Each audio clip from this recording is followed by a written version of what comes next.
18. novembrī Latvijas valstī 107 gadi un 107 izcils Latvijas personības, 107 izcili cilvēki mums stāsta par to, kas viņiem ir Latvija.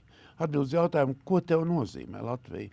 Un šoreiz mans jautājums pat izklausās savādāk, kā tev skan Latvija. Un šo jautājumu es gribu uzdot izcilākam latviešu pianistam, Vestartam Šimkus. Arī kā personībai, arī kā cilvēkam, kuram ir stabila pasaules uztver un kurš nebaidās no savu viedokļu. Kas jums ir Latvija? Man personīgi Latvija ir mājas. Lai kur pasaulē mani aizvestu mani profesionālie ceļi, profesionālā mūziķa ceļi, es nekad nevienu citu zemi neesmu saucis par savām mājām un ļoti ceru, no sirds ceru, ka man to nekad nenāksies darīt. Latvija ir tik nesaraujami saistīta ar manu identitāti, ka tikai šeit es varu būt pilnībā es pats. Es esmu pārliecināts, ka dzīvojot jebkur citur, es kaut kādā mērā jau būtu cits. Un Latviju es mīlu ne jau tāpēc, ka tā būtu labāka zeme par visām citām, bet tāpēc, ka tā ir mana.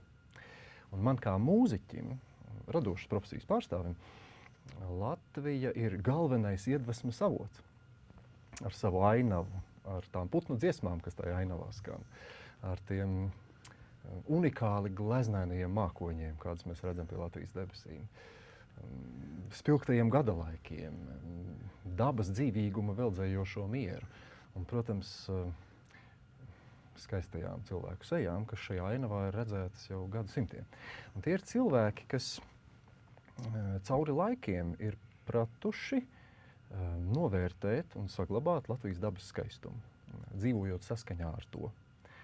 Un apdziedot to tautas dziesmās, kuras es nešaubos, ka ir pamatā latviešu īpašajam talantīgumam, kas izpaužas dažādās jomās, bet jo sevišķi mūsu smalkajā muzikalitātē, kuru abrīno un cildina visā plašajā pasaulē. Gan pateicoties mūsu daudzajiem izcilējiem, pasaules slavenajiem profesionālajiem mūziķiem, gan arī, piemēram, amatieru koru kolektīviem. Tāpēc gan man, gan visai pasaulē Latvija ir akadēmiskās mūzikas lielvalsts. Pateicoties tam, ka mūsu plašajā mūzikas skolu tīklā tiek kopta tradīcija, kas izpaužas kā ilgā laikā pārbaudīta apmācības sistēma, veidojot mūsu mūziķus par izciliem rietumu klasiskās mūzikas šedevru interpretiem, kā arī jaunu un bieži vien klausītājus uzrunājošu skaņdarbu autoriem. Piederība rietumu kultūras telpai, cieņa pret tradīciju, skaistuma mīlestība un tiekšanās uz izcilību nav nejauši elementi manā iespējams idealizētajā Latvijas raksturojumā. Šodienas globālo draudu ēnā latvieši it kā pašsaprotami apzinās sevi kā nāciju, bet tas nebūtu iespējams, ja pirms 800 gadiem šajā teritorijā dzīvojošās, sadrumstalotās, kaimiņu zemju uzbrukumu plosītās un savā starpā bieži vien karojošās pagāniskās baltu ciltis nebūtu nonākušas rietumu kristīgās civilizācijas paspārnē. Tāpēc man kā kristietim īpaši nozīmīgas Latvijas saknes ir tieši katoliskajā viduslaiku Livonijā, kuru šeit izveidoja bruņinieki, mūki, bīskapi, kuri šeit atnesa vēsti par vienīgo īsto Dievu, visa labā, patiesā un skaistā avotu, kā arī atnesa, piemēram, pirmos Rietumeiropas klasiskās mūzikas paraugus, tradicionālās latīņu misas gregoriskos dziedājumus. Turklāt viņi ar savu klātbūtni šeit mūs pasargāja no kaimiņu zemju iebrukumiem, pakāpeniski izveidojot mūsu senču vidū lielāku savstarpējo mieru, stabilitāti un viengabalainību, nekā tas būtu iespējams jebkādos citos apstākļos.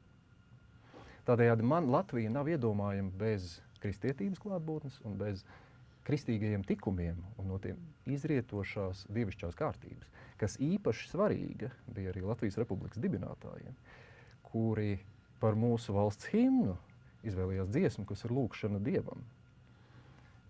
Katrs no mums to dziedot, ikreiz vēršas pie Dieva ar lūgumu svētīt mūsu tautu. Tādējādi neizbēgami apliecinot savu pazemību, dievišķās kārtības un Dieva varenības priekšā.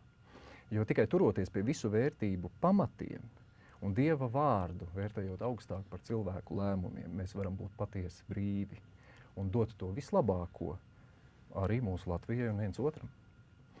Un visbeidzot, kā šīs valsts pilsonis, es redzu Latviju ikvienā savā līdzpilsonī, kurš par spīti šķietamam pārspēkam iemieso to izslavēto latviešu sīkstumu, nepadodoties un nenoticot globālisma vēsmu atpūstām destruktīvām ideoloģijām.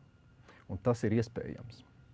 To paveic ik viens, kurš Dieva likumiem seko arī tad, kad tas šķiet ļoti grūti un neizdevīgi. To paveic ik viens, kurš savas laulības svētumu un savas ģimenes nedalāmību vērtē augstāk par subjektīvām iegribām un savām sajūtām. To paveic ik viens, kurš vairo skaistumu mums visapkārt. Un ik viens, kurš aizstāv vārda brīvību publiskajā telpā arī tad, kad tas nemaz nešķiet stilīgi, visos laikos. Un, protams, ka to paveic ik viens, kurš mīl un sargā savus bērnus un viņu dzīvību jau kopš tās pirmsākuma. Kā arī māca viņiem novērtēt to, ka Latvija ir vienīgā valsts pasaulē, kurā mēs varam sarunāties latviešu valodā, kuru nebūtu vēlams piesārņot ar svešvalodu izteicieniem, jo mūsu valoda ir mūsu mājas. Kāds varbūt teiks, ka tādu cilvēku ir maz, un tā būs tiesa. Kāds cits, ka tas vispār ir brīnums, ka tādi cilvēki vēl eksistē, un arī tā būs tiesa. Bet varbūt kāds uzdrošināsies cerēt, ka reiz nākotnē tādu cilvēku būs daudz, daudz vairāk. Un cerība ir viens no tiem tikumiem, kas kādu dienu to var pārvērst realitātē. Un es tam ticu. Super, paldies.